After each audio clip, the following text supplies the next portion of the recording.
Okay. Good evening, everybody. Doctor Kundan Kumar, Nirmal Kaya physiotherapy rehabilitation centre, Patna, Rajendra Nagar. सबसे पहले happy new year all of you. 2023 आज 1 जनवरी है 2023। आप लोग के लिए, सबके लिए अच्छा रहे, आप स्वस्थ रहें, आपके लिए भी अच्छा हो और हमारे लिए भी अच्छा रहे। हमारे जितने भी मरीज़ हैं, हमारे जितने जानने वाले हैं, जितने लोग मुझे जानते हैं, मैं लोगों को जानता हूँ, सबके लिए साल अच्छा रहे। आज हम एक बहुत इम्पॉर्टेंट फ्रोजन शोल्डर के बारे में बात करेंगे। फ्रोजन शोल्डर नाम जैसे कि फ्रीजिंग, फ्रोज आपने सुना होगा। फ्रीज मतलब जमना होता है, फ्रीज से फ्रोज बना।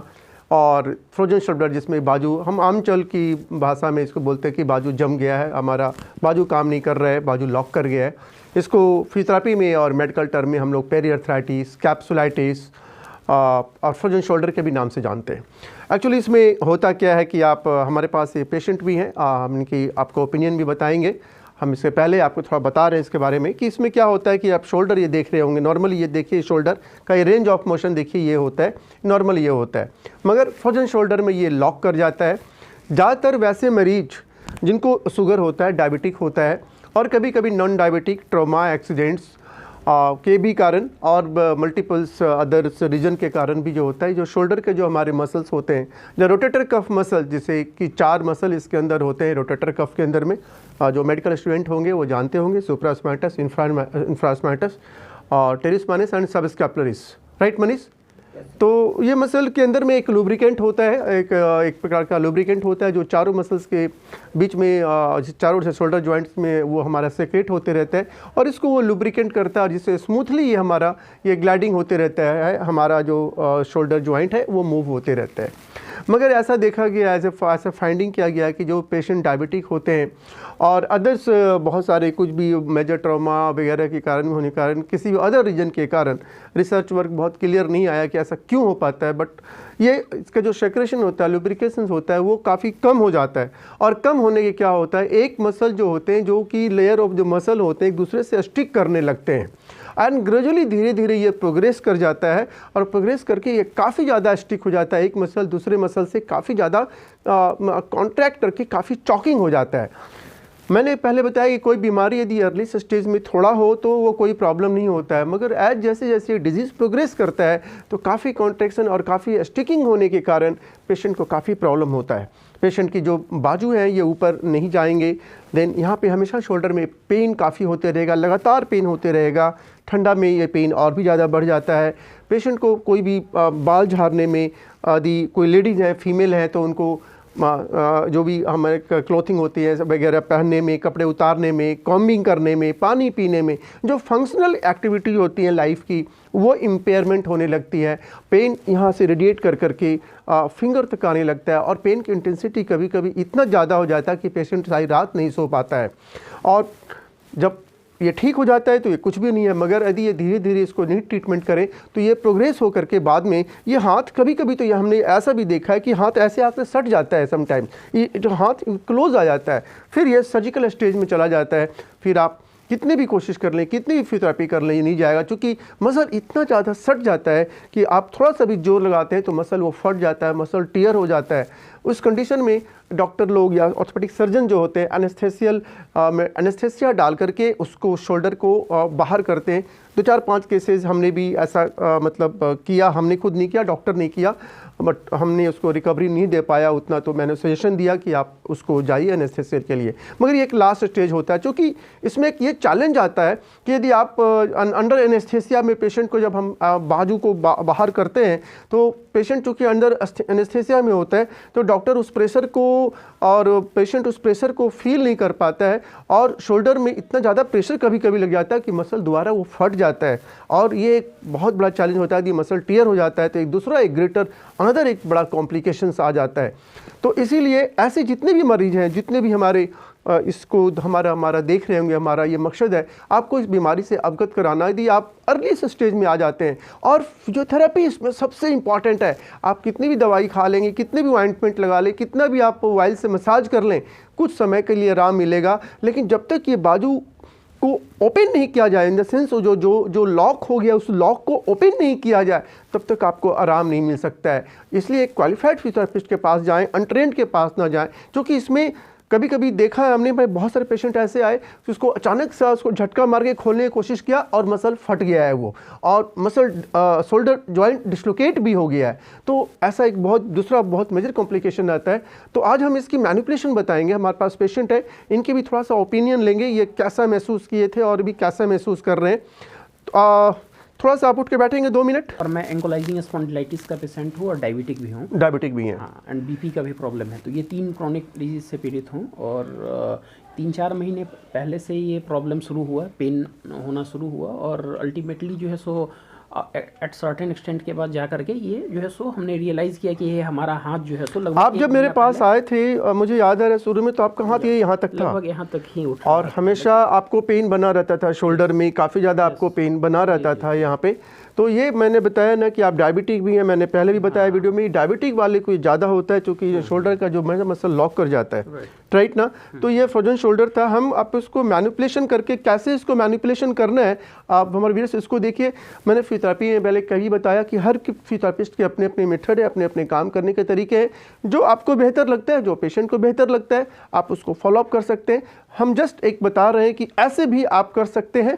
आप थोड़ा सा लाइट डाउन होइए इस वर्ल्डर को देख करके। लॉक शोल्डर था स्टार्टिंग में तो पेन ज़्यादा था। दीदी हम इसमें देखिए अचानक यदि मैं इसे बहुत तेज़ ऐसे जोर लगाए तो ये बाजू डिस्लोकेट हो सकता है या बाजू में मसल इसके फट भी सकते हैं। तो यहाँ सबसे पहले कि एक हाथ से इसको यहाँ पकड़ के इसको स्टेबलाइज कीजिए, अच्छे से स्टेबलाइज कीजिए, और इसको भी ये पोर्शन को यहाँ से स्टेबलाइज कीजिए।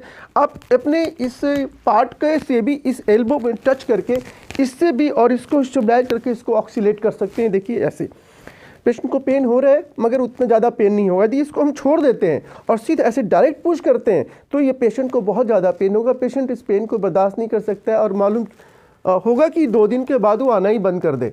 तो इसलिए स्टेबलाइजेशन यहाँ बहुत जरूरी। इसको अच्छे से स्टेबलाइज करें, शोल्डर का इसको पकड़ के अच्छे से सपोर्ट करके और एल्बो को स्ट्रेटनिंग करके यहाँ इसको एल्बो को यहाँ पे इस हाथ से ऐसे करें और इसको ग्रेजुअली देखिए इसको हम ऑक्सीलेट कर रहे हैं। आप देख रहे हैं हमारे पैर को भी बेंड करते हुए बॉडी को आगे पीछे हम कर रहे हैं ताकि पूरा का पूरा प्रेशर शोल्डर के जॉइंट पे ना पड़े, शोल्डर के ऊपर, और ये मोबिलाइजेशन भी हो। और हम इसको पेशेंट जितना अपने दर्द को बर्दाश्त करता है उस दर्द के रेंज तक आप इसको ऐसे ले जा सकते हैं। और इसमें देखिए हम कैसे प्रेशर लगा रहे हैं, आराम से देखिए इसको जा सकते हैं। और फिर कुछ देर तक ऐसे रेंज को इंक्रीज करना है डे बाय डे, तो आप इसको एक लेकर के यहाँ आप पुश कर सकते हैं। और जर्की नहीं मारना है इसमें, don't push like that jerk, no like that jerk, then it will problems. देन आप इस हाथ से ये जो स्कैपुला वाला पार्ट है यहाँ पे, इसको भी थोड़ा सा लूज़ करें इस साइड से, ताकि ये जो जॉइंट है यहाँ से इस राउंड जो चॉकिंग कर गया है, ये कॉन्ट्रैक्चर यहाँ से ब्रेक हो और रेंज इसका बढ़े। आप एक्सरसाइजेज से पहले फिर आप डंबल भी दे सकते हैं। एक डंबल दे थोड़ा सा पेशेंट को, डंबल एक्सरसाइजेज करा सकते हैं।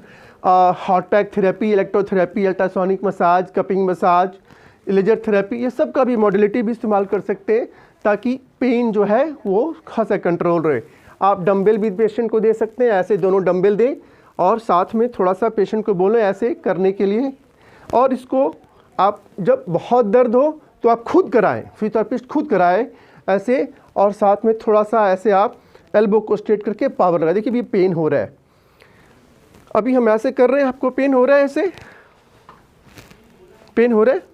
अभी नहीं हो रहा है। आप जब अच्छा, जब हम ऐसे छोड़ते हैं तो पेन होता है? पेन होता है। आप देखते होंगे, देखिए जब हम इसको छोड़ दे रहे हैं, अभी नो पेन हो रहा है ना, ऐसे ऐसे कर रहे तो हाँ, मगर जब हम ऐसे करते हैं तो पेन आपको कम होता होगा, होता है? यस। देखिए तो ऐसे करने से पेशेंट को भी काफ़ी कम पेन होता है और पेशेंट काफ़ी कंफर्टेबल महसूस करता है। तो आप इसको अच्छे से स्टेबलाइज करें। और देखिए काफ़ी ये लॉक है, इज नॉट वेरी लॉक। तो हम यदि बहुत ताकत लगाएंगे ज़ोर से कि इसको खोलना है तो मसल फट जाएगा, क्योंकि मसल स्टिक है एक दूसरे से। जैसे अब एक टाइट ढक्कन होता है, आप अचानक करते हैं तो फटता है, हम धीरे धीरे से करते हैं। तो ये टाइट मसल है एकदम, इसको हम ऑक्सीलेट करके धीरे धीरे, देखिए काफ़ी ये लॉक है, देखिए ये देखिए काफ़ी लॉक है, वेरी वेरी टाइट, ये देखिए। और इससे ज़्यादा ताकत लगा रही है, देखो पेशेंट को काफ़ी पेन हो रहा है। कोने पे रहिए, पेशेंट को एज पे रखिए, अपने क्लोज रखिए। पेशेंट को दूर रखेंगे तो दिक्कत होगी, अपने बॉडी से क्लोज रखें आप, और क्लोज रख करके आप इसको मोबिलाइजेशन करें, right. Then another exercises, the cord exercises होते हैं, आप नीचे में वेट, हाथ में ऐसे वेट डाल लेंगे, ऐसे वेट डाल लेंगे ये, और आप ऐसे ऐसे वेट से भी करा सकते हैं ये एक्सरसाइजेस। देन आप डू लाइक दैट, आप ये भी करा सकते हैं। देन पेशेंट को आप बोलेंगे एक वेट लेकर के ऐसे, ये ऐसे और ऐसे, ऐसे और ऐसे ये भी करेंगे। ये सारे पेशेंट को आप टीच कर दें होम थेरेपी के लिए कि अपने होम घर में करें, ताकि कुछ घर में काम करके आएगा तो यहाँ भी आपको कम मेहनत करना पड़ेगा, राइट। एंड देन इस टाइप का कोई पेशेंट के पास टॉवेल हो तो उसको बोलिए लो डू लाइक दैट, ऐसे ऐसे करेगा, दिस वन ऑल्सो। तो ये सारे एक्सरसाइज प्रोग्राम जो है पेशेंट को आप टीच कर दें ताकि पेशेंट घर पे भी करे। तो व्यूअर्स, ये एक जनरल एक इन्फॉर्मेशन था फ्रोजन शोल्डर के बाद में। यदि आपके फैमिली में या किसी को भी ऐसा फ्रोजन शोल्डर हो और बाजू में दिक्कत हो तो आप इसको नेगलेक्ट ना करें, क्योंकि बीमारी कोई भी हो, एक खांसी भी होता है, और यदि खांसी को हम ना ट्रीट करें तो ये गंभीर बन जाता है। तो ये फ्रोजन शोल्डर को गंभीर ना बनने दें। जैसे ही पेन हो आप मेरे से भी मिल सकते हैं, आप अपने निकटतम जो भी डॉक्टर फिजियोथेरेपिस्ट हैं, सर्जन है, उनसे भी मिलें, दवाई भी खाएं, साथ साथ में 15 दिन 20 दिन का फिजियोथेरेपी अवश्य लें और घर पे भी एक्सरसाइज करें, फिजियोथेरेपी को फॉलो करें। इसकी रिकवरी रेट 95% है। 10 में से 95 लोग ठीक होते हैं, 5 लोगों को एनेस्थेसियल ट्रैक्शन या एनेस्थेसियल सर्जरी के पास जाना पड़ सकता है। थैंक यू व्यूअर्स, मुझे उम्मीद है कि कुछ आपको इन्फॉर्मेशन मिला होगा। Thank you this watching my video. यदि आपको मेरा केस अच्छा लगता है तो आप इसको लाइक करें, शेयर करें, ताकि मैक्सिमम लोग फिजियोथेरेपी के इंपॉर्टेंस को समझें फ्रोजन शोल्डर के लिए। Thank you.